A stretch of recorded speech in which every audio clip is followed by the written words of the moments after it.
do. And this is what I was saying was, is it SSG just simply stumbling because they didn't have the best go against LG and then struggled as well against Tempo Storm? Who knows? They're going to be playing Dark Zero today. You mentioned that it's probably, it might be your matchup of the day. We'll see. But before we get through that, I have a feeling that both of these teams are going to beat the ever-living hell out of each other inside of the server, and we have to figure out what map it's going to be on. And, well, unsurprisingly, we're going to see Villa. No theme park. I was really hoping for a theme park. Just the unpredictability between these two teams on theme park would have been enjoyable, but no, it's going to be Villa instead. And Villa, as you know, tends to be a very static map. A lot of teams like to play it the same, but with how aggressive these squads are you thinking that we might see something along the lines of like a Maverick or a Thatcher ban and just an all-out brawl inside of the walls of Villa? It's definitely possible. I mean, it wouldn't be ideal, of course. When you get that situation and you have teams like this and they go butting up against each other. By the way, 62% favor eUnited. They're going to take the advantage, the edge in terms of the community vote for this one. But when you have teams like this and they find themselves in that kind of a situation in terms of operator bans on a map like Villa, it really doesn't make for the most compelling of gameplay when it comes to like actually watching it transpire, because it's what we refer to as the 20-second meta, and it typically devolves into that.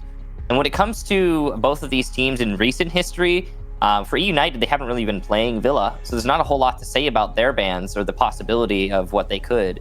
But when it comes to Tempo Storm, they're typically banning things like a Dokkaebi, apparently, or an Echo. So that's all we've really got to work with. There's not a lot of track record to delve into to kind of get insight into how these teams are going to plan out this ban phase. But it is going to be very relevant on how the gameplay is. Dokkaebi was a great ban choice on this map back when she had frag grenades, but her pick rate has slowly decreased. You know how troubling it could be for a defender to play behind those study walls inside of the Objective and Aviator games when you had a Dokkaebi with frag grenades and the ability to stop you while those logic bombs went off. But that's... You could also argue that it's part of why Maverick's ban rate has started to inch up is because he has now got frag grenades. I mean, it's a really powerful tool that you can add to just one operator or take away and completely change the way that they interact with the game. Well, the first set of bans are out on attackers, and Nomad is gone, which will mean that roaming and flank potential on this map will be a little bit easier for teams. But if Nomad is removed, there is a slightly less venomous anti-flank operator in the name of Gridlock. The air jabs will knock you right over, whereas their track stingers from Gridlock will just simply make it so that you take damage as you try to roam, or at least flank. Joining both Nomad and Thatcher will be Mira and Echo, so things are very similar, or I would say very samey, if you want to call it that, in regards to the defenders. Mira and Echo are both particularly strong defensive operators and are especially strong here on Villa with the control that Mira is able to give from direct assaults from attackers, and then of course Echo being able to tuck those yokai drones into various nooks and crannies. Okay, so right off the bat with this operator selection, we get a little bit of a difference of okay, this is interesting. So I was going to say we've got a different concept coming from both teams. It looks like eUnited was bringing Amante to try and chip through the layers of utility that we're typically seeing in this meta. And then Tempo, the biggest slowdown factor they brought were the smoke and the clash. But those are two operators that are not currently the most popular in terms of, we want to slow the enemy down. So it looks like eUnited switched off the Montaigne because they didn't see as many of the layers that they were expecting on the defensive operator selection. And rightfully so, because, I mean, one of those layers was peeled away by Tempo Storm and changed into a Kaid. So we've got just Smoke, really, as a slowdown operator, and he's been in play since the beginning of time. Everyone knows how to handle him. So this is a very different operator selection from both teams. And I mean, we've even got a Lion being brought. Well, you'd mentioned that there was a Dokkaebi ban that came out from time to time, and it doesn't really surprise me that EU will bring a Lion. If you said that a Dokkaebi is usually removed, both operators fulfill a similar role, albeit in different ways. I think you could argue that the utility that's brought from Dokkaebi tends to be a little bit greater, especially with the smokes that she'd have in her hands, but her kit is not the best. People don't particularly enjoy the C75 or the SMG-12 that is often used as her primary, let's be honest, because the DMR is not exactly a weapon that you want to be always engaging with. But early pick, and it's going to come on to Butters. Not entirely certain what your Kaid is doing, finding himself in a position where he can be removed from the round within 30 seconds, but it's an aggressive split take from EU with most of their members dominating on the northern side of the building that's entering over towards Trophy and Statuary, and Mark from Tempo is still down below. So there's somebody playing off-site for Tempo Storm right now, and it's a Pulse that's a great operator to have. He can track your movements and be prepared with a Nitro Cell in hand to blow you sky high. He's got to be careful of Grixer on the IQ, though. If it's found out that there's a pulse, the IQ will try to fight back using her own gadget. And there you go. You can see it happening right now. She must have spotted Mark, and there's the shot. Wall opened, and Yeti's going to get the kill on the Mark. That was because of Grixer's call from the IQ gadget. Yeti with good awareness to open that wall and cut off rotation.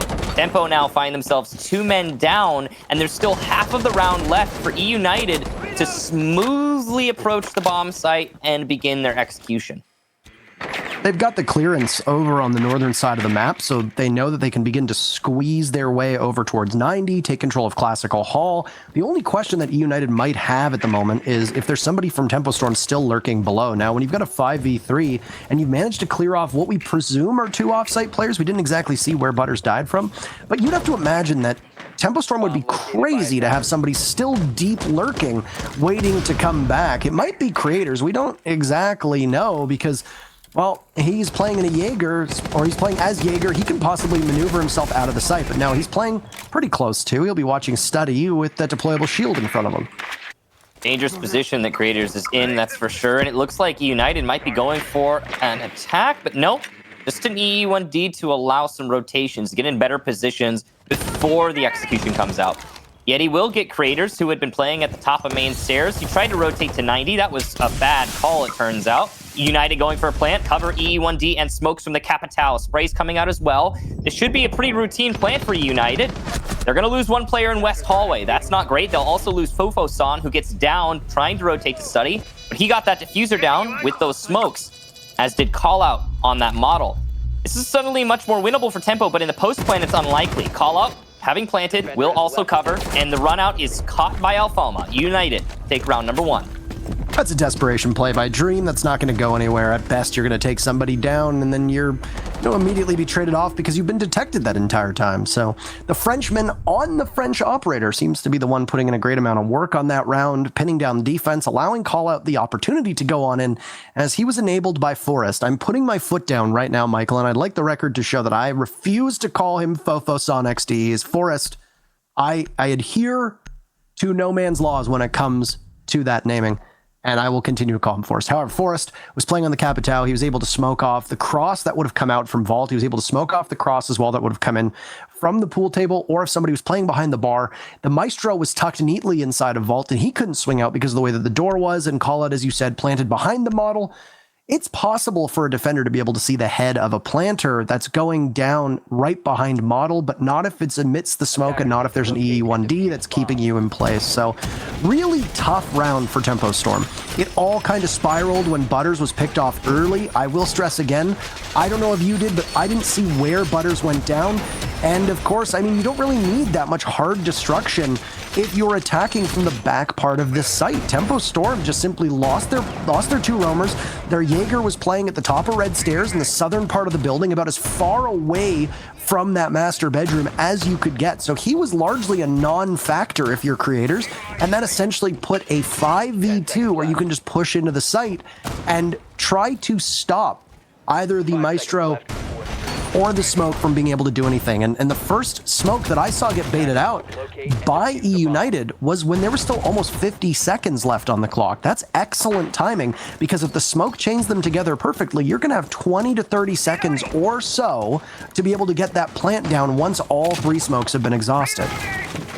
Alfama finding himself into the building really quick. There's the pulse. Target spotted thanks to the drone. EE1D to try and secure the kill. A very dangerous play. Spray through wall, expecting the rotation. Mark got back up, but he's dead. Butters, a weird rotation to try and assist Mark, but there's Creators as well. Tempo are maintaining control of their roam, but ever so just. I mean, it's barely even called control.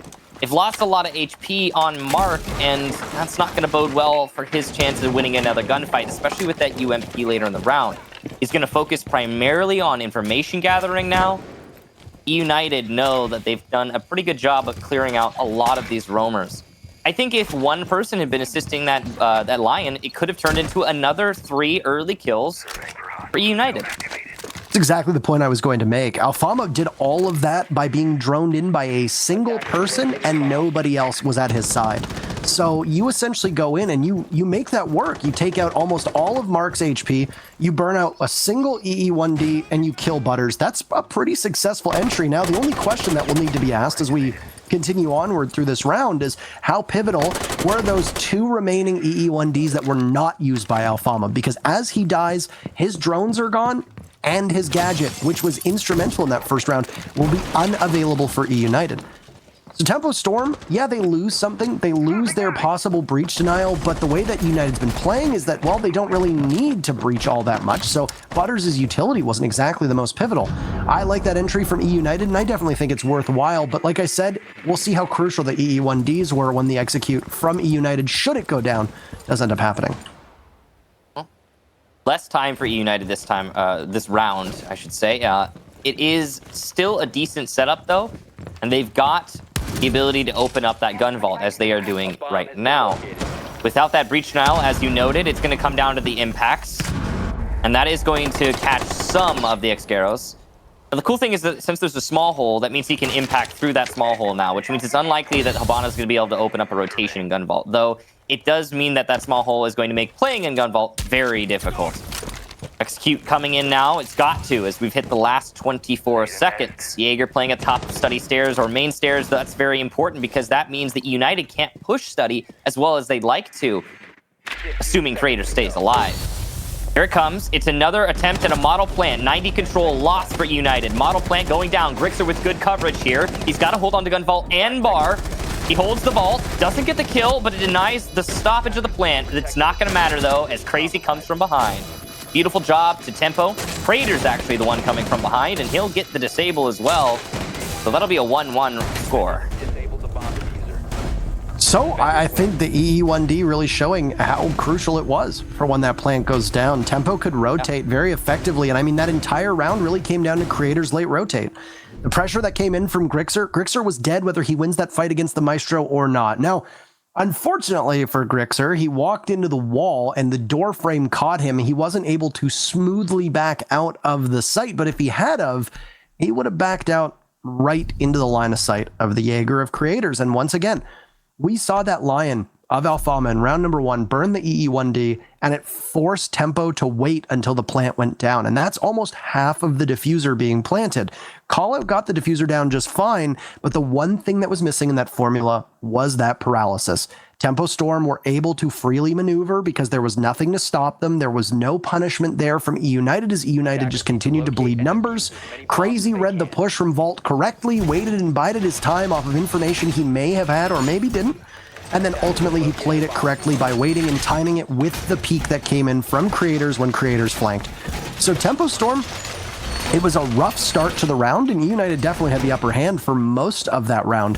But Tempo managed to just simply trade out, and then when Callout was down, you only really need to worry about Grixer at that point because Callout is not a factor. He's working on the diffuser getting down, and he did the objective perfectly, but it was a Pyrrhic victory for eUnited, and they end up losing the round in large part because they wasted a little bit too much time being unable to find the offsite players from Tempo and then transitioning towards the site for that execute.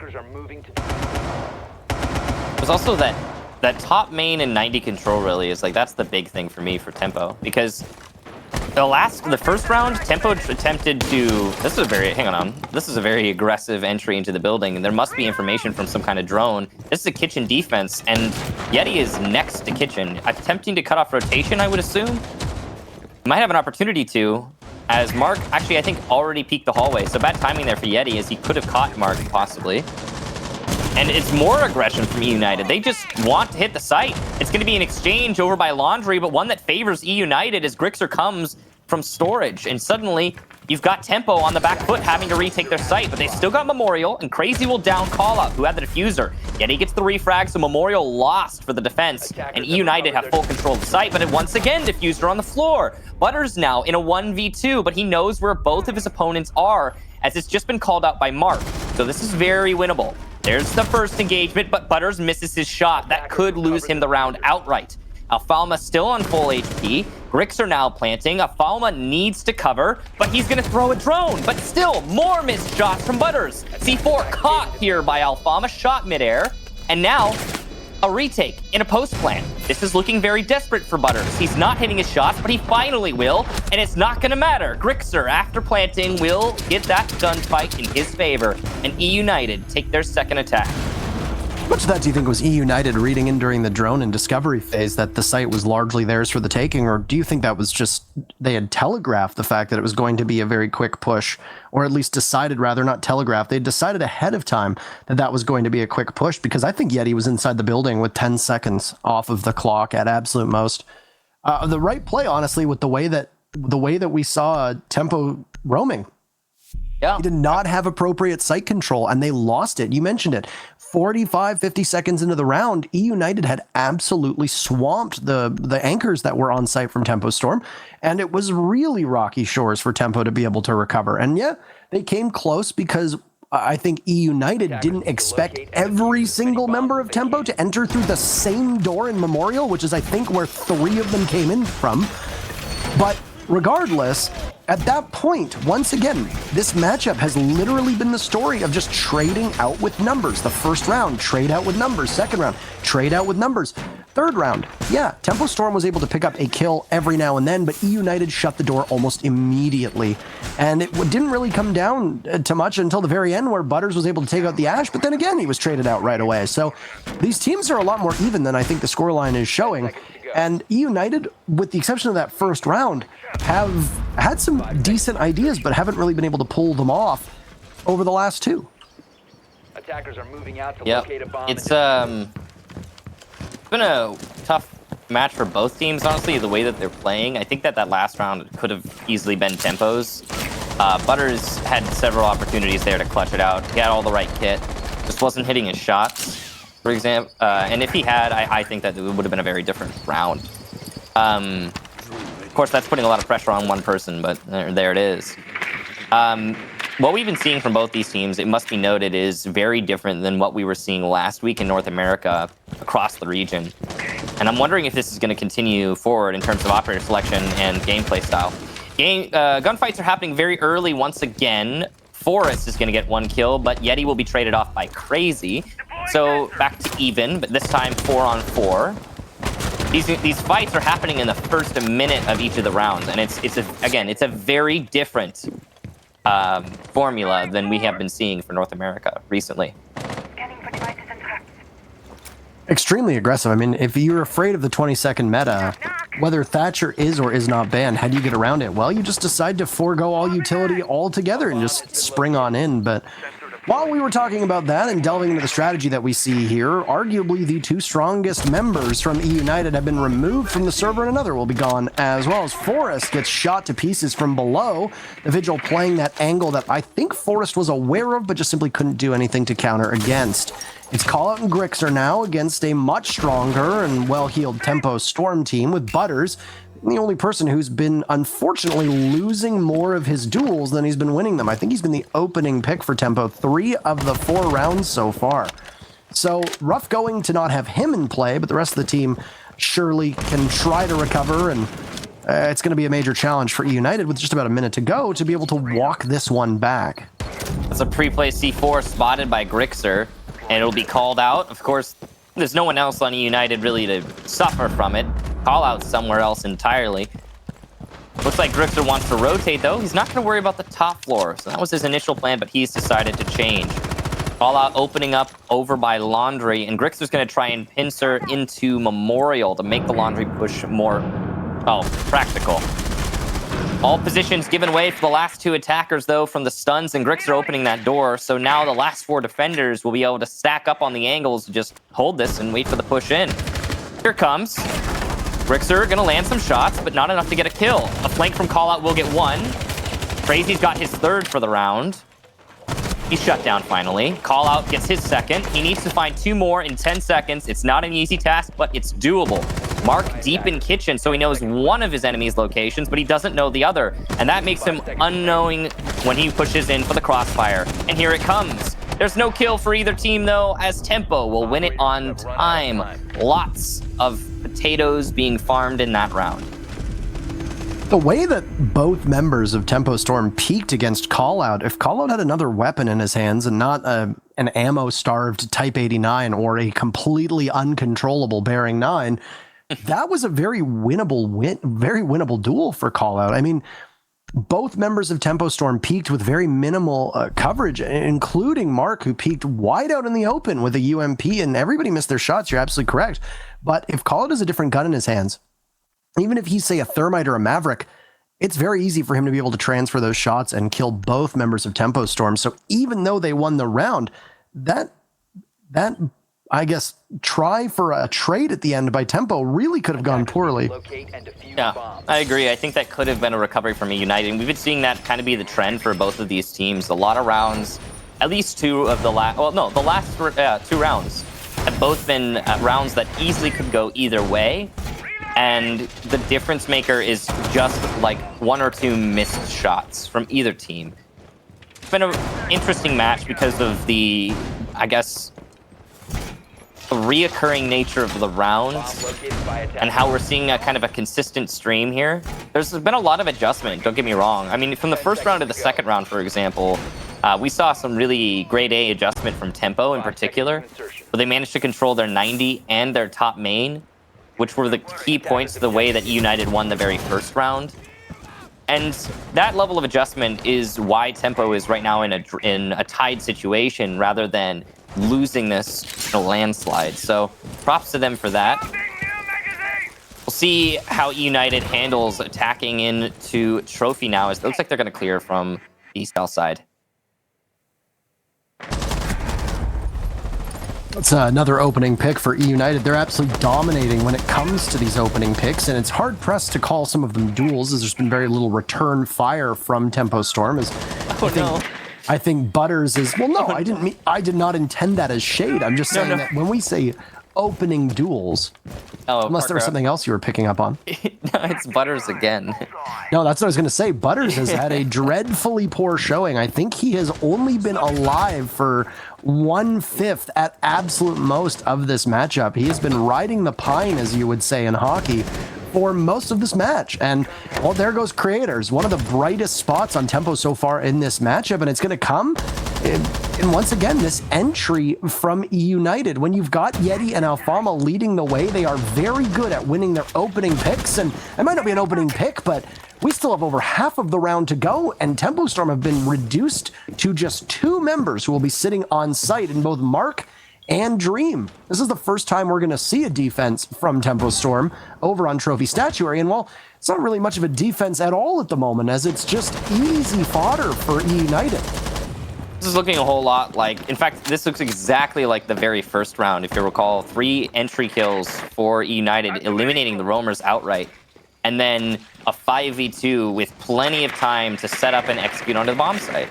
So it is the first time, as you said, that Tempo's gone to Trophy, and it's very possible that they'll learn from this experience. Dream will get Alfama, so there's a little bit of light shining through for Tempo, as they have at least some possibility of clutching this up. It's a rough spot to be in for Tempo Storm, as they're now going to get absolutely bombarded. There goes a frag grenade. It doesn't kill Mark, which is a little interesting, as it definitely sounds like it went off, not caught by an ADS, so I don't know exactly if Mark is just incredibly fortunate to have not been blown sky high. We get a beautiful scenery, or a beautiful shot of the scenery here in Italy. It's a back take now from Yeti as he looks to wrap around the site. He's going to be guarding Astronomy, just waiting patiently. The Kaid swings on out. TCSG is not the gun you want in your hands. Is that 4 kills for Yeti on the round? An impressive set for him, as he does most of that all on his own. He wasn't even being guided in on his entry, and he cleans up. Bring out the broom for Yeti. He sweeps them away at the very end of that round. It's a lead again for eUnited as these teams have gone back and forth, but it'll be the final defense now for Tempo Storm to see what they can do on a map where usually, as a defensive team, you don't want to drop more than 2 rounds. And of course, I gotta say, it is Villa. And while these aren't the most debilitating attacker bans, Thatcher, of course, very relevant, but you've still got other options when it comes to Villa. I would say this is still a defender-sided map overall, and the bans do contribute slightly to that somewhat. Although, again, they're not as much as they could. So, eUnited taking 3 rounds in the first half. That is them having won the round effectively. Even if this ends in a 3-on-3, eUnited are in the driver's seat. It's just their match to lose. Now, that last round really comes down to the way that Tempo is roaming. The way that they're trying to roam is just by throwing players at the map. It's like you put your hand in a bucket of paint and you throw it at the canvas, essentially, instead of trying to coordinate the lines and the locations that the roamers are using to slow down the enemy. It just doesn't seem like that's happening nearly as much as it should. In this round, at least, we're seeing a pretty clear setup. We had something similar in the last one, but it wasn't played into nearly as much as it seems like it's going to be here for Tempo. But then it might be a totally different take for eUnited, as it looks like they're setting up closer to the bomb site. Instead of clearing from the south side, they clearly want to hit the bomb site more directly. So this might be another read on an overextended roam for the defense. Yeti's off to the races. He'll be stopped for just a second on the barbed wire, gets flattened on Astronomy Stairs, and it's a swing in on Repel, as almost everybody is dead in front of our very eyes, 30 seconds on in. It's hard to keep track of who ends up ahead, but for a moment there will be a ceasefire as the 2 remaining members of eUnited try to find the 2 remaining members of Tempo. Just like that, there are 6 people removed. 30 seconds is all it took. And now that standoff will continue. The ceasefire, as you want to call it. They'll just wait ever so patiently. Call out in Grixer. We've heard that before.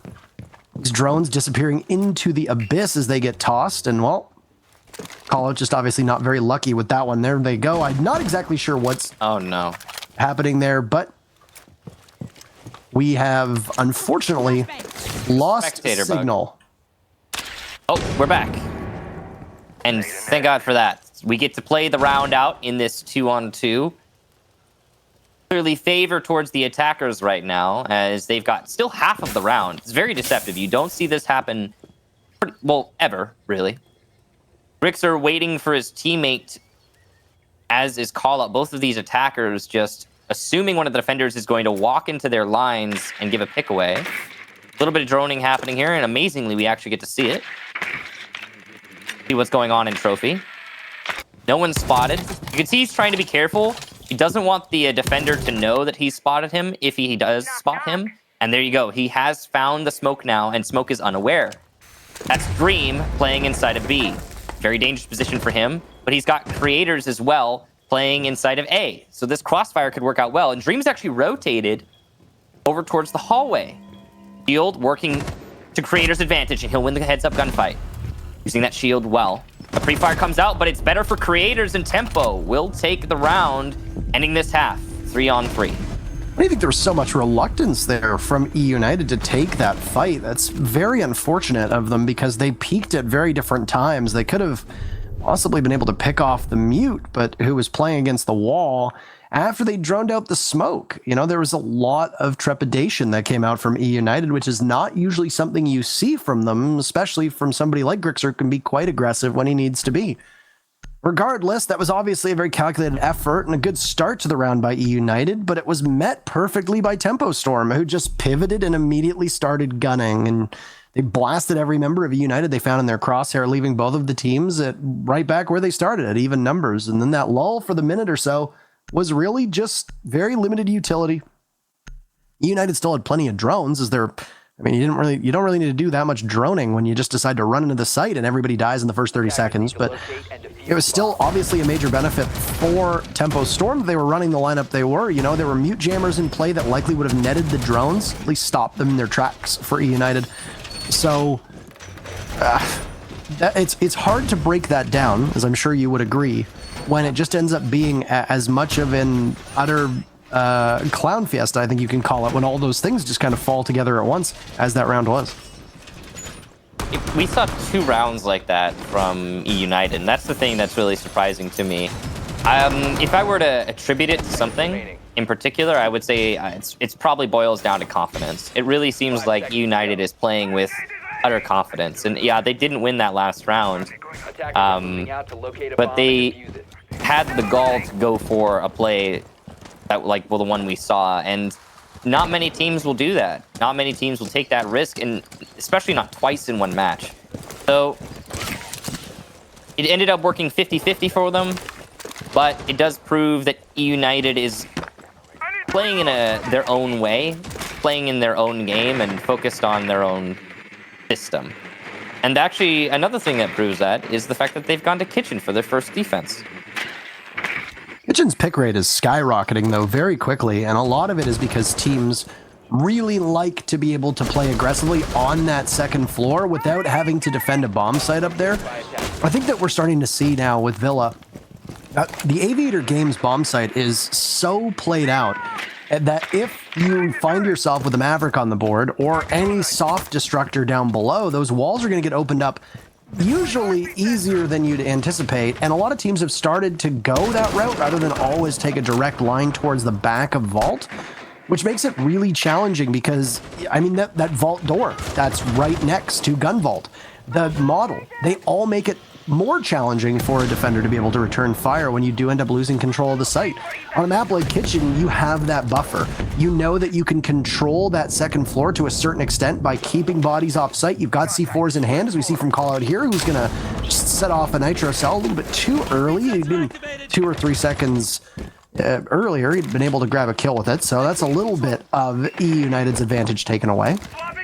But regardless, a lot of teams really like this because as an attacker, you have to go through, once again, these narrow doorways. And it'll start off with Forrest getting a pick immediately and swiftly removed by Crazy, who will now wander right on into all of the soft destruction that's been done in clear line of sights for the defenders.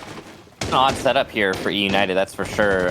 Very open angle kind of mentality. They're relying a lot on the information gathered by Alfalma.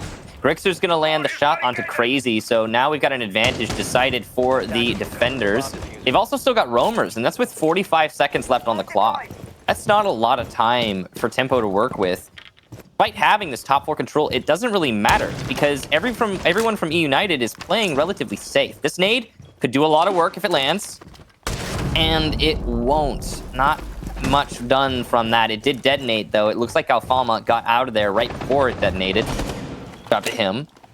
He's got some more damage that's been done here from the gun, though, but I'm surprised that that frag grenade didn't really do any more, as this is a slow climax with eUnited in the driver's seat until Creators gets call out from the back.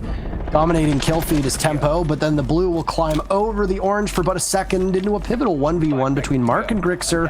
With 2 seconds left, it's going to have to be a plant from Mark, and Grixer's actually very far away from this. I don't know if he's going to be able to get there in time. He sees him through the doorway, but it's a missed opportunity. Those lines of sight that were created by eUnited will be their undoing as Mark plays that one perfectly. And whether it's a call from his teammate or not, that really ought to have been a eUnited round, and instead it goes to Tempo Storm. That was definitely a call from Mark's teammate, that's for sure, because Grixer, playing inside of living room, had been called out by the player he killed in the kitchen hallway just a few moments prior to Mark going for that plant. It gave Mark the confidence to attempt the plant, and it also told Mark that his opponent was going to come from one of 2 directions, either from the kitchen hallway into kitchen or from Memorial. And it's a pretty easy read in that situation. Plant in front of laundry, cover the Memorial angle, and get the heck out of there. Cover plant from outside. But Mark didn't need to do that because he was diligent. He covered the angle as he was retreating. And then he's, well, won the round. So good clutch to Mark. Great communication there for Tempo Storm. And we find ourselves, the Tempo, taking the lead.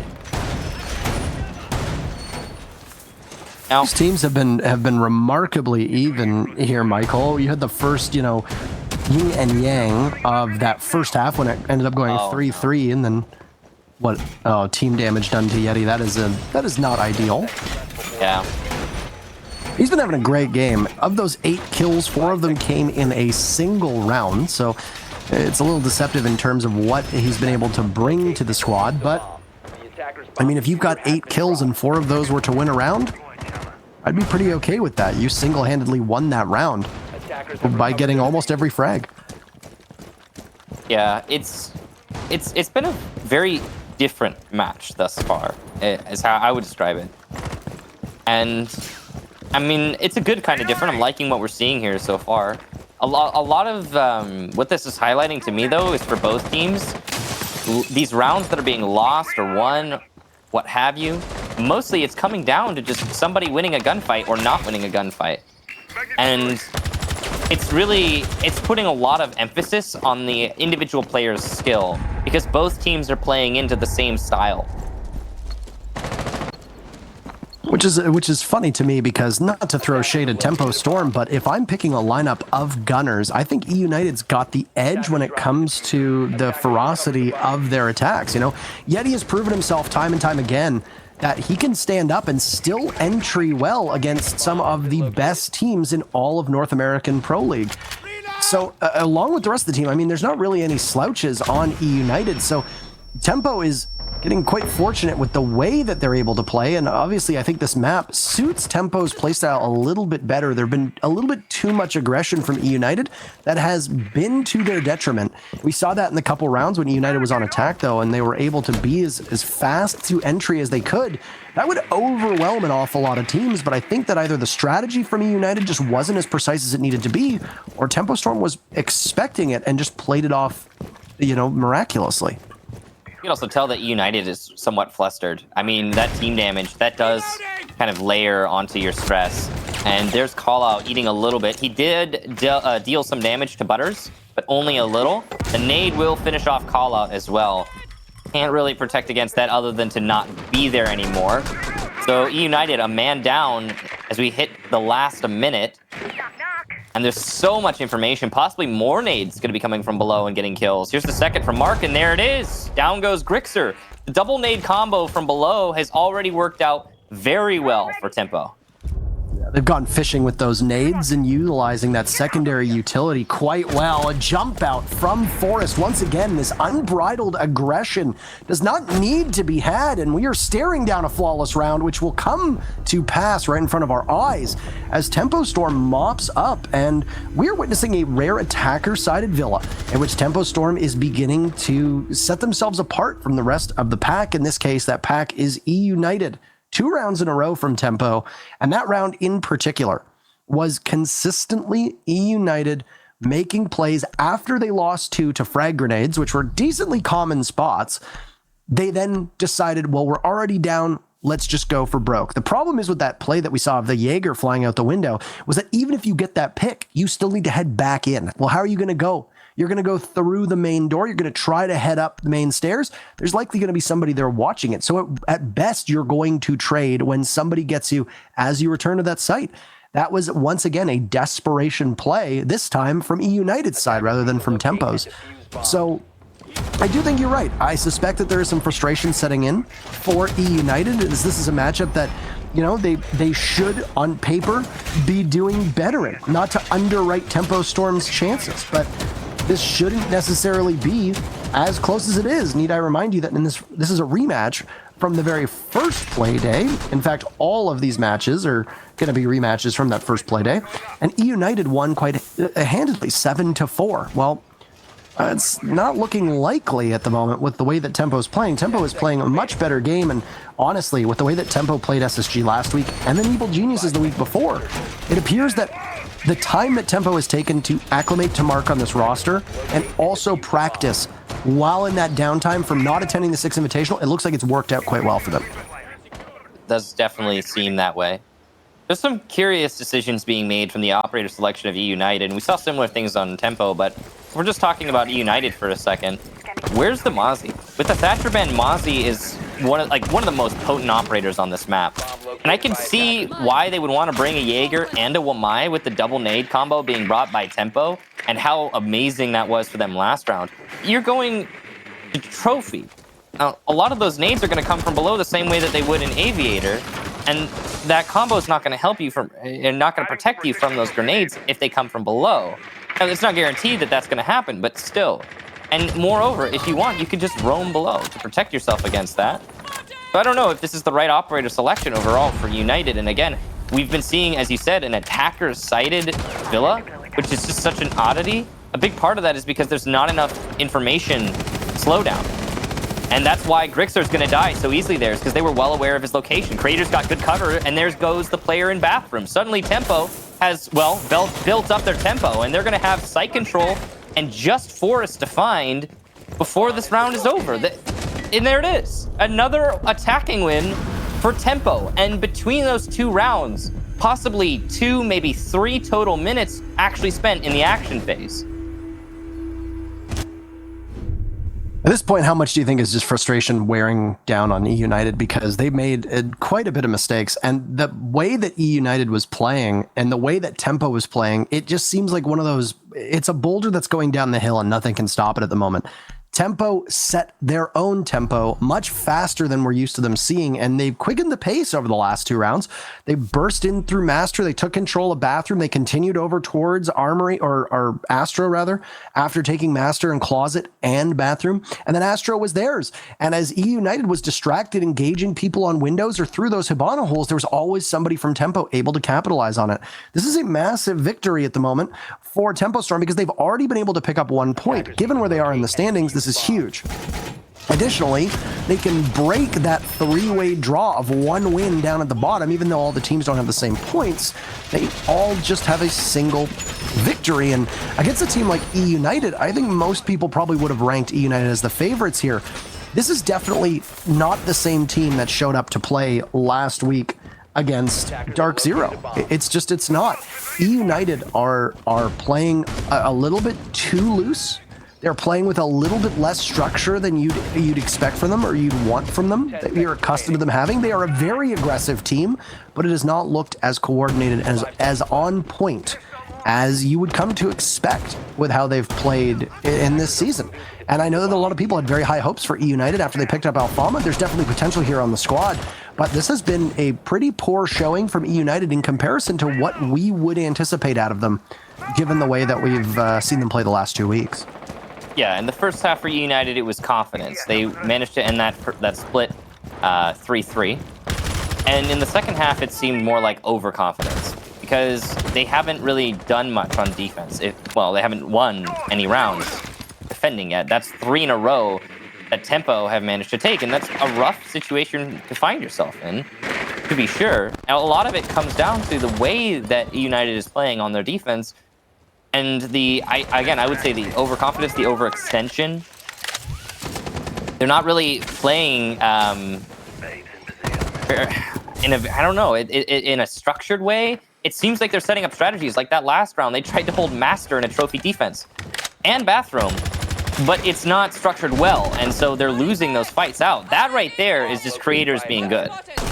That you can't really call anything other than creators landing his shots. Great job to him, seeing an angle opened up by Forest and punishing Forest for that aggression. It's another entry frag for Tempo that goes their way, and I mean, hey, they were losing to eUnited by quite a large number, and then have managed to turn this around, winning 4 of the last 5, and with it, they've won.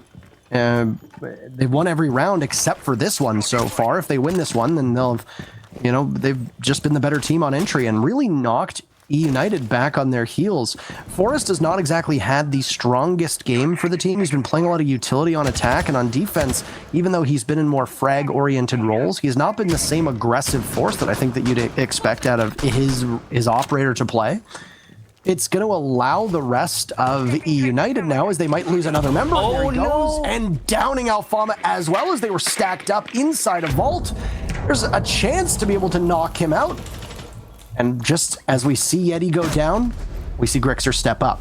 He levels Dreams, and down goes the Hibana as well of Crazy. So this is still very winnable for eUnited, but Grixer's on just 1 HP. He's going to continue to need to do good work, and he's not going to. That's a massive round from creators, and a bit of a stunner, if I'm being totally frank. Tempo Storm absolutely storms through this matchup. It takes them 10 rounds. And despite that good start from eUnited, it disappears, and Tempo picks up their 2nd win of the season. Well, that first half was nice and even. And again, eUnited looked very comfortable. They were playing very confidently. But the second half, Tempo allowed to set their own tempo as they transition onto attack, were just unstoppable. eUnited, lots of stumbles, lots of team damage, weird setups that just are not fully thought out. You know, a part of that might come down to Villa. Maybe eUnited is not very comfortable on Villa. I mean, it's totally possible that that is the case. They're not looking good on it, that's for sure. Whereas Tempo Storm, they looked right at home, especially, again, on that second half. 4 rounds in a row on attack. That's, well, I mean, that clearly speaks to being the better team. Yeah, unquestionably. Tempo Storm really were able to sharpen it up. Mark, though he took a little bit of time, I think, to readjust to Pro League. He played quite well. He was very quiet. He's been quiet on almost every team we've seen him on. That's no exception here. He is obviously a quieter guy and a quieter player. And he really allowed creators to be the star of the show today. And creators in particular, whether he was being droned in or whether he was playing on his own on defense, he was able to just create so much space for his team, especially on attack. The stats on attack of the 4 rounds that Tempo Storm played, they managed to win that opening duel 3 of the 4 times. And a large amount of times it was just creators. Now, whether he was actually engaging in fights or was an immediate follow-up after we saw a couple of those rounds where a frag grenade was the opening pick, as they were able to toss it up underneath the feet of eUnited, creators was always there to capitalize on it. And Pounce, I need to clean up in a couple rounds as well. I think, I mean, I'd have to pull stats on this, but I'm pretty sure he died only 1 or 2 of those 4 rounds. And that's exactly the kind of thing you want from somebody who's playing more entry style. And rather than having Dream, who's been great on Ashe in a lot of other matchups with that G36C, or Butters is somebody you can expect to be a high performer, they allowed creators in this particular game. And when we do bring up the interview, which we should have in just a minute or so, I'm going to be interested to know if this is a deliberate decision just for Villa or role swaps for this team, because interview is ready. We'll bring it up. But I'm very curious to ask that question. So we'll get it up on your screen and then we'll go from there. Hello, Butters. Congratulations on your victory, the second one so far of this season. I want to start off by saying, were you expecting to play Villa here, or was there another map you had in mind? I mean, we expected either Villa or Cafe, and it came down to Villa, and that's the warm-up we had too, so we were pretty stoked on it. And yeah, I mean, we didn't have much like showing on them from Villa, so kind of just played it how we wanted to play it and see what they would do from it.